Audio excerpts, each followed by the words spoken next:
Welcome back to Suryadev QST Reba's Property Matters. We're always on the lookout for interesting buildings to cover, and today I'm going to show you a building that's bound to change the face of Chennai. I'm talking about the new State Legislative Assembly complex. Mind you, this building is humongous and covers such a vast expanse of land. We're going to be exploring just a slice of it, but trust me, this is something you've got to see.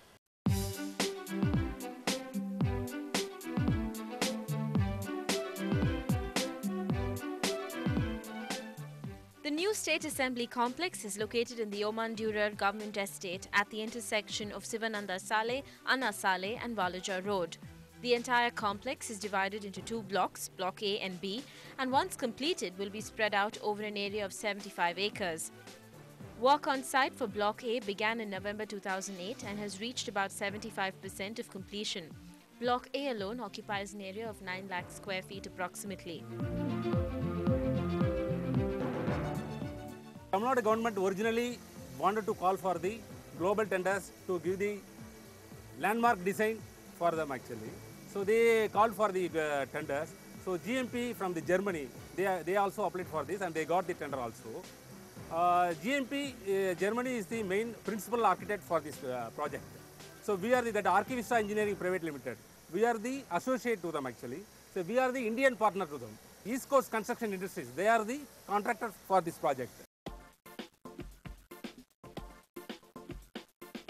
The building's design is inspired by Dravidian architecture and thereby has pillars, steps and columns, but also has modern and contemporary elements like open spaces and courtyards.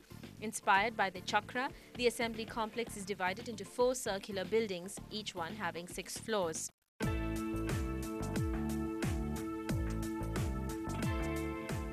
The diameter of each circle progressively increases from Circle 1 to Circle 4, which is the largest. Each circle has different functions and has been designed accordingly. Circle 1, or the Chief Minister's Circle, will have the Chief Minister's office on the 6th floor. Other than this, it will also have the office of the Deputy Chief Minister. The ground floor of this circle will have a large dining room that can accommodate 170 people. Other than this, it will also have a landscaped roof garden.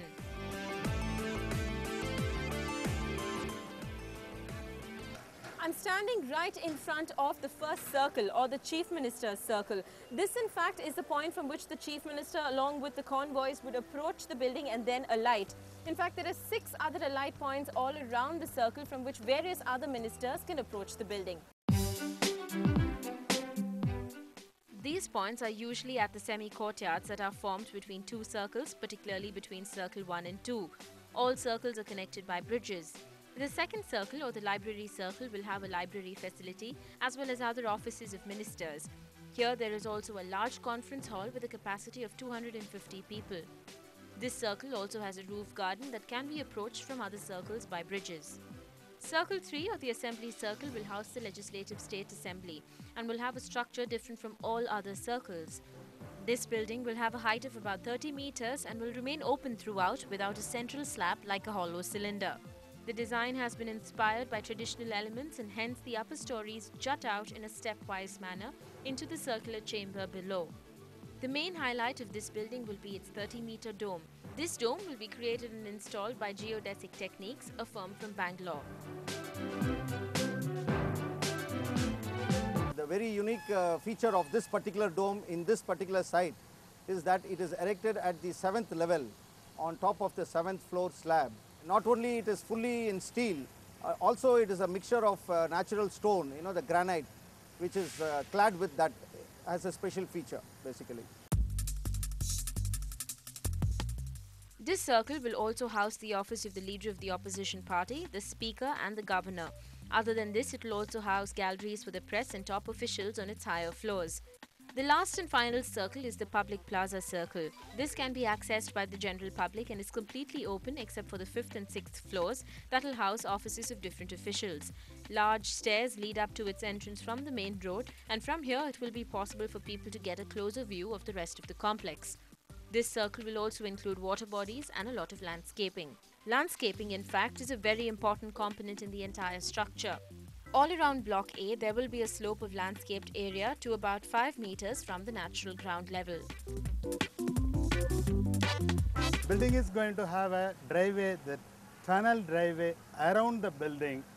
The driveway width about a 7.2 meter planned and 1.2 meter pedestrian also planned for the maintenance purpose. The outside, the entire area will be covered with the landscape so that the driveway will not be visible from the outside.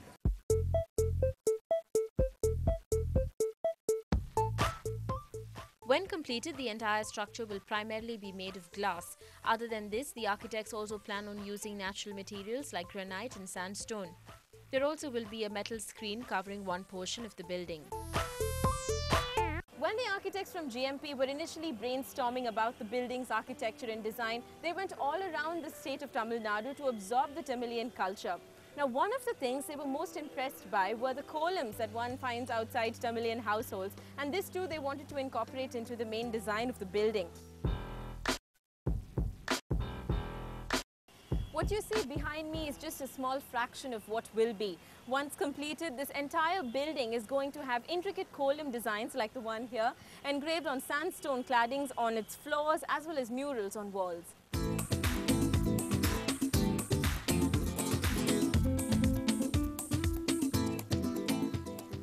The assembly complex will also be a green building that will have features installed which will allow it to conserve energy and water. A large sewage treatment plant will also enable it to recycle and reuse water for landscaping. The building will also have a natural percolation pit in order to harvest rainwater.